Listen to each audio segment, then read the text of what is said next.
আবারও match fixing এর গন্ধ বিপিএল ক্রিকেটে। ম্যাচ গড়পেটার প্রস্তাবে রাজি না হয় রংপুর রাইডার্স থেকে বহিষ্কার হয়েছেন বলে ৭১কে অভিযোগ করেছেন দলটির চুক্তিবদ্ধ ক্রিকেটার জুপিটার ঘোষ।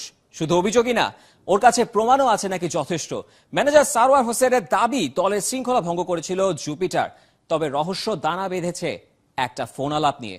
শুনুন শামসুল আরিফিনের কাছ থেকে। বিপিএল শুরুর আগে ক্রিকেটারদের পারিশ্রমিক নিয়ে ৯-৬ করলেও মাঠের ক্রিকেটে নজর টেনেছে রংপুর রাইডার্স।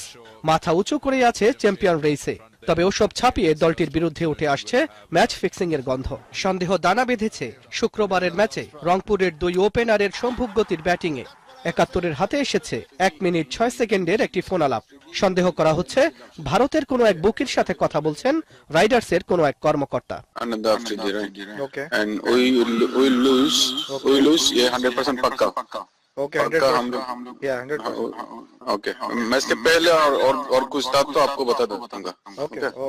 ঘটনা ওখানেই শেষ নয়। রংপুর রাইডার্সের ক্রিকেটার জুপিটার ঘোষের অভিযোগ, তাকে অনৈতিক প্রস্তাব নাকি দেওয়া হয়েছিল। তার কাছে আছে নাকি তথ্য প্রমাণও। আমরা যখন ১ তারিখ হোটেলে উঠি তখন আমাকে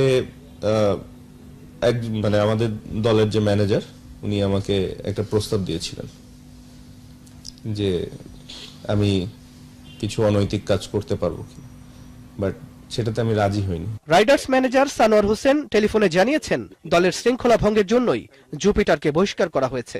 বিসিবিতে আমরা পাঠাইছি, ওকে কেন আমরা বসায় রাখছি, কি মানে করে চিন্তাবাদ করা হয়েছে, কি করা হয়েছে সব দেওয়া হয়েছে। লিখিতভাবে বিসিবিতে মেইল পাঠাইছি, সবকিছু ডকুমেন্ট দিয়েছি। ও টিম ডিসিপ্লিন, রাত্রেবেলা পার্টি ছিল, পার্টিতে সে রাত বলা হয়েছে 12টার মধ্যে সবাই রুমে ফিরতে হবে, সে রাত 2টার পরে রুমে আসছে।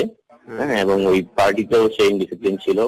ক্রিকেটার ফ্র্যাঞ্চাইজ দুই পক্ষ থেকে এই অভিযোগ জানানো হয়েছে বিপিএল গভর্নিং কাউন্সিলের কাছে। অডিও টেপটি আছে বিসিবির কাছেও। সেটির সত্যতা যাচাই করার কথা জানিয়েছে ক্রিকেট বোর্ড।